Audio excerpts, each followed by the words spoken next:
নমস্কার।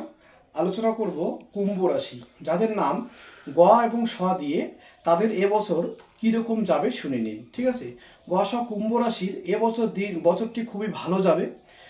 শরীরও খুব ভালো যাবে। তাদের শুভ দিন হচ্ছে মঙ্গলবার এবং রবিবার। টাকা পয়সার দিক থেকে আয় ব্যয় হচ্ছে তাদের সঞ্চয়টা বেশি রয়েছে। তারা যদি 10 টাকা আয় করে 60 টাকা সঞ্চয়, 3 টাকা ব্যয়। হ্যাঁ, ব্যয়ের পরিমাণ খুবই কম। এছাড়া তাদের কোনো যদি বেকার থেকে কেউ যদি বেকার থাকে, এবার তাদের চাকরির সম্ভাবনা রয়েছে। এবং এছাড়া যাদের দাম্পত্য জীবন খুবই সুখের হবে। হ্যাঁ, শত্রু তাদের কোনো ক্ষতি করতে পারবে না।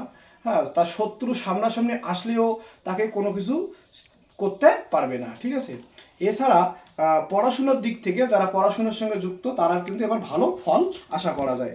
এছাড়া রয়েছে পিতামাতার শরীর খুব ভালো যাবে। যারা বিবাহিত তাদের এবার সন্তান লাভের একটা ব্যাপার আছে, সম্ভাবনা রয়েছে। ঠিক আছে, আরও জানতে পেজটাকে ফলো করুন।